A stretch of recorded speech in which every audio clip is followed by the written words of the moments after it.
हमें तो शैतान गुमराह करता है। शैतान को किसने गुमराह किया? देखें, हम लोगों को गुमराह कौन करता है? शैतान। शैतान जब तख्लीक हुआ था तो उस वक्त वो क्या था? फरिश्तों में होता था, अपनी इबादत की वजह से बड़ा नेक था, इमाम था। लेकिन फिर क्या हुआ कि वो गुमराह हो गया, तो उसने फिर ये कसम खाई कि वो सबको गुमराह करेगा। लेकिन मुझे ये बताएं कि हमें तो शैतान गुमराह करता है, शैतान को किसने गुमराह किया? सोचने की बात है। उस टाइम तो उसके लिए कोई नया शैतान तो था नहीं, उसको उसके नफ्स ने गुमराह किया। तो पता चला कि दुश्मन एक और भी है, एक तो शैतान है, एक नफ्स है। तो हमारे इन दो दुश्मनों के साथ हमने मुकाबला करना है। तीसरा दुश्मन भी है वैसे बाय द वे, दुनिया की मोहब्बत। तो वो कहते हैं ना, धक्के देवन वाले बोते तू हाथ पकड़न वाला। तो धक्के देने वाले ज्यादा हैं। दुनिया भी है उसकी मोहब्बत, जिसको सजा कर पेश किया गया। आप उसकी हकीकत को नहीं जान सकते जब तक किसी हकीकत वाले के साथ नहीं बैठेंगे। दूसरी चीज़ है नफ्स, और नफ्स एक नहीं है, 7 नफ्स हैं। कितने नफ्स हैं जी? 7। और उसके बाद तीसरी चीज़ शैतान है। अब जो 7 नफूस है ना, उनमें सबसे पहला नफ्स है नफ्से अम्मारा, ला अम्मारा तुम बिस्सू। कुरान में आता है इसके बारे में, ये कबीरा गुनाहों की तरफ बुलाता है। जिस बंदे के अंदर ये नफ्स ताकतवर हो जाता है तो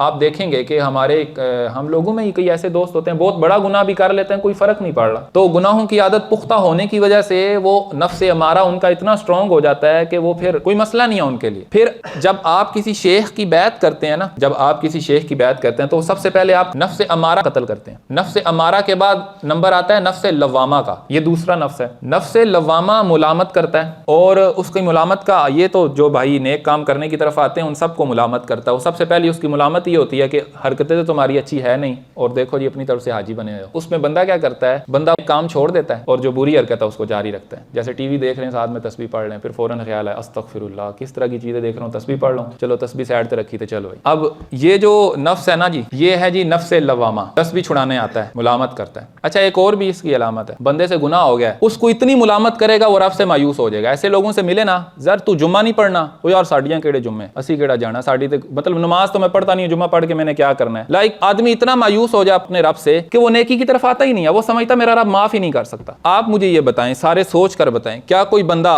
इतना बड़ा गुनाह कर सकता है कि रब उसको माफ ना कर सके? कितना को बड़ा कर लेगा? क्या रब की कुदरत से बड़ा गुनाह कर लेगा? मखलूक ही है ना। तो रब की माफी फिर भी उसके गुनाह से बड़ी है। लेकिन जब कोई बंदा ये सोचता है ना कि मेरा रब अब माफ नहीं कर सकता, तो अल्लाह ने कुरान में फरमाया कुल या इबादी अल्लज़ीना अस्रफू अला अनफुसिहिम, ए हबीब इनको फरमाइए, ए मेरे बंदो, जब तुम अपनी जानों पर इसराफ कर लो तो फिर क्या है? ला तक़नतू मिर रहमतिल्लाह, अल्लाह की रहमत से मायूस ना होना। क्या तर्जमा किया हमने? मायूस ना होना। कुरान में ना मायूस के लिए एक और लफ्ज आया, वो है वला तयसू, आयीसा का लफ्ज है। जब आप किसी से मायूस हो जाते हैं तो अल्लाह उसके लिए जो लफ्ज इस्तेमाल करता है वो आयीसू का लफ्ज है, ला तयसू और इस तरह के वर्ड्स आए हैं। मायूसी के लिए तक़नतू का लफ्ज नहीं आता। हमने बेसिकली तर्जमे पढ़े हैं ना, तो हमें फिर सही मानी नहीं पता चल सकते। ये फर्क है इन दो लफ्जों में। मायूसी और चीज को कहते हैं, ला तक़नतू का मतलब है तुम बदगुमान ना हो, बदगुमानी। मायूसी का मतलब क्या होता है? अब देखें दोनों में थोड़ा सा फर्क ही है। मायूस बंदा पता है क्या सोचता है? कर सकता है पर मुझे नहीं करेगा, यह मायूसी, मायूस हो गया ना। बदगुमान बंदा पता है क्या सोचता है? कर ही नहीं सकता, बदगुमानी है उसके बारे में, उसने सोच ही बुरा लिया। अल्लाह फरमा रहा है कि ला तक़नतू मिर रहमतिल्लाह, तुमने ये कैसे सोच लिया मैं माफ नहीं कर सकता? मिर रहमतिल्लाह, अल्लाह की रहमत से कभी भी बदगुमान ना होना, बदजन ना होना। और रहमतुल्लाह कौन है? वमा अरसलनाका इल्ला रहमतल लिल आलमीन। परेशानी लग गई है तो हुजूर के पास आ जाओ ना, बस खत्म। उनसे कब बदगुमान हो बैठता आदमी? जब ये अकीदा रखता है कि अब हुजूर कुछ नहीं कर सकते। जब अल्लाह की रहमत से बदगुमान हुआ तो अल्लाह फरमा रहा है तुम क्यों बदगुमान होते हो? मेरे हबीब के पास आओ, माफी मांग लो। तो बहरहाल नफ्से लवामा का काम क्या है? आपको अल्लाह से मायूस भी करना, बदगुमान भी करना, आपको आपकी नेक। अब ना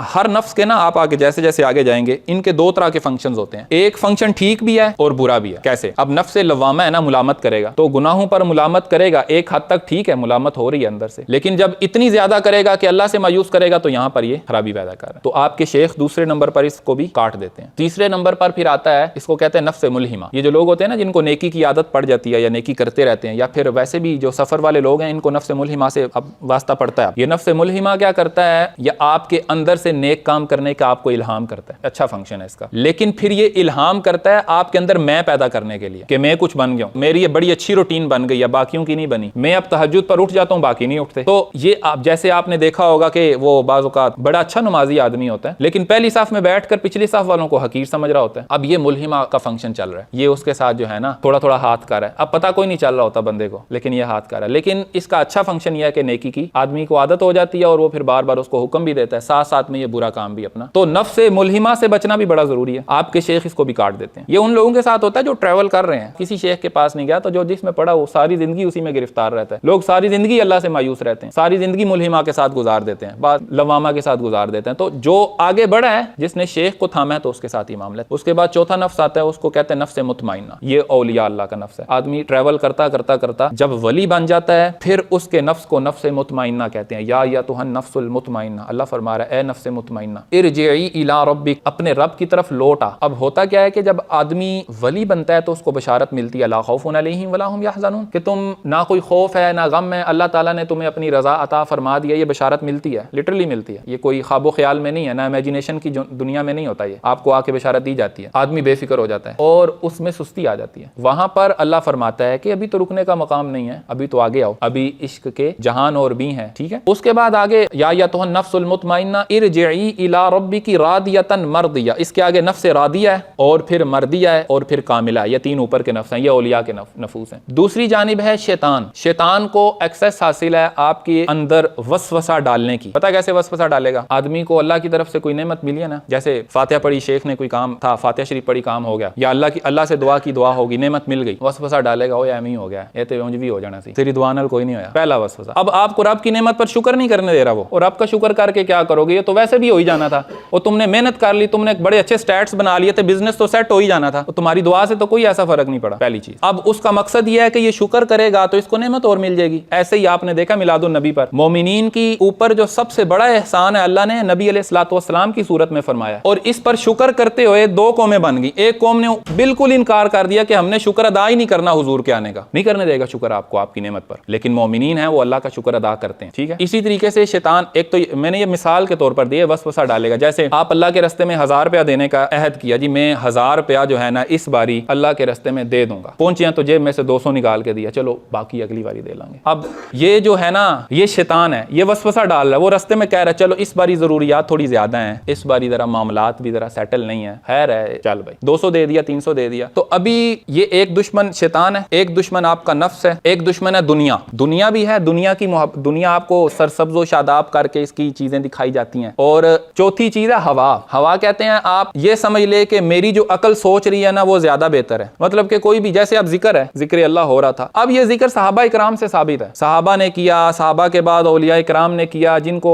रूहानी तौर पर पाक करना है उनको, जो भी लोग आते हैं सहाबा इकराम के पास वो यही इसी तरह करा रहे हैं, सदियों से चला आ रहा है। एक बंदा जिक्र में खड़ा होता है और वो कहता है मेरा ख्याल है ये जिक्र इस तरह ठीक नहीं है, क्यों? क्योंकि मुझे अच्छा नहीं लग रहा। अब ये जो है ना मुझे अच्छा नहीं लग रहा, ये उसने कुरान और हदीस की बात समझ कर नहीं किया, क्योंकि कुरान और हदीस से तो साबित है, सहाबा के अमल से साबित है। अब ये उसका अपना है, एक अंदर उसके एक चीज मौजूद है जो उसको कह रही है नहीं मेरा ख्याल है, उसकी अकल कह रही है मेरे शायद वकार के खिलाफ है, ये है हवा। अब वो कौले रसूल को फॉलो नहीं कर रहा, अब वो अपनी हवा को फॉलो कर रहा है। अब यहाँ पर इतने लोग उनको मिल जाते हैं, हम उनको कुरान या हदीस की दलील देते हैं तो वो कहते हैं मेरा ख्याल है मुनासिब नहीं है, ये ठीक नहीं है। आप अपनी हवा में, जिन्होंने अपनी हवा को अपना रब बना लिया उसी में घूम रहे हैं, तो फिर अल्लाह को तो फिर उनकी परवाह नहीं है। तो बहरहाल 4 दुश्मन है, दोस्त कोई भी नहीं बनाया तो फिर इन दुश्मनों के सारी हैं आप, ठीक है। लेकिन अगर दोस्त बना लिया कोई ना, रेवड़ चराने वाला चरावाहा था, उसके पास कुछ बकरियां थी, लेकर किसी गांव में चला गया, बकरियां खुली छोड़ दी, वो सो गया। अब जनाबे वाला कोई बकरी इधर जा रही है, कोई बकरी उधर जा रही है, चरावाहा सोया हुआ है। वो एक अलामा साहब आए, मौलवी साहब,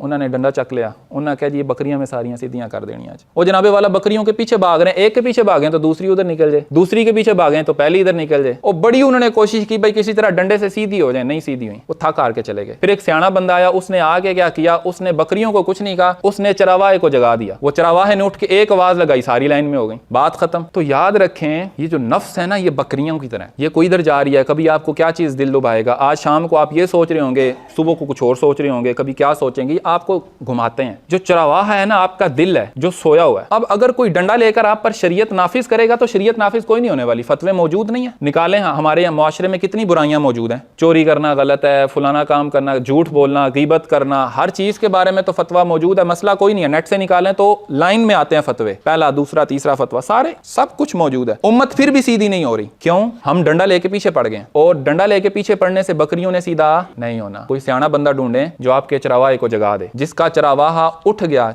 जाग गया, उसके सारे नफ्स लाइन में, सीधी लाइन में हो जाएंगे, फिर कोई मसला नहीं होगा, फिर शरीयत पर भी अमल होगा। वो मैंने आपको वो सैयदना फुजाला रदी अल्लाह ताला अन्हु नबी अलैहिस्सलाम को शहीद करने के लिए तलवार लेकर आए, मक्की दौर था, सामने से आए तो हुजूर ने सीने पर मुक्का मारा, फरमाया फुजाला तुम्हें अब भी हमसे मोहब्बत नहीं हुई? तो सैयदना फुजाला फरमाते हैं उस लम्हे से पहले हुजूर जैसा मबगूद कोई नहीं था, उसके बाद हुजूर जैसा महबूब कोई नहीं था। तो आप यहाँ तक वाकया तो मैंने सुनाया आपको, दिल बदल दिया। अगला भी सुने। वो सैयदना फुजाला वो मक्के की जो थी ना बैतुल्ला शरीफ, अब इस्लाम कलमा पढ़ लिया, वहां से बाहर निकले, कोई कोई मुसलमान होता था। तो सैयदना फुजाला रदी अल्लाह ताला अन्हु की दौरे जाहिलियत की, इस्लाम कबूल करने से पहले की, अभी अभी इस्लाम कबूल किया, एक खातून वाकिफ थी, गर्लफ्रेंड, एक औरत थी जो उनकी वाकिफ थी, उनके साथ उन्होंने टाइम रखा था कि फलां टाइम तुमसे मिलना है मैंने आके। तो सैयदना फुजाला रदी अल्लाह अन्हु हुजूर की बारगाह से इस्लाम कबूल करके वापस जा रहे हैं, तो जब उस औरत के सामने से गुजरे तो आपने नजरें झुका ली, झुका कर गुजरने लगे। तो वो हैरान हुई कि ये तो मेरे से मिलने के लिए घंटों इंतजार करता था, हमारी तो बड़ी मोहब्बत थी, तो देखता भी नहीं है। आप जब गुजरे तो उसने आवाज दी, उसने बोला फुजाला आज नजर उठा कर नहीं देखते। कहने लगा जिनकी जुल्फों का असीर हो आया हूं ना, अब तुम्हारी चाह नहीं रही, अब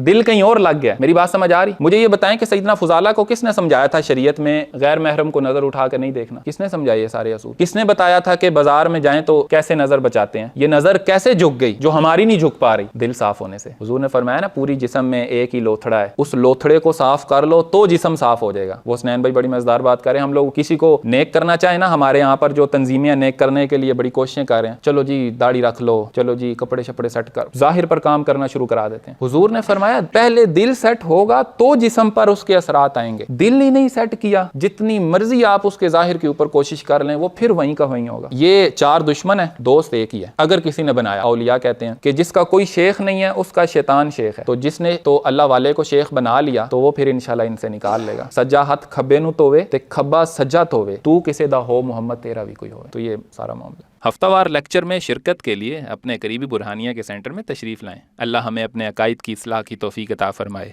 आमीन।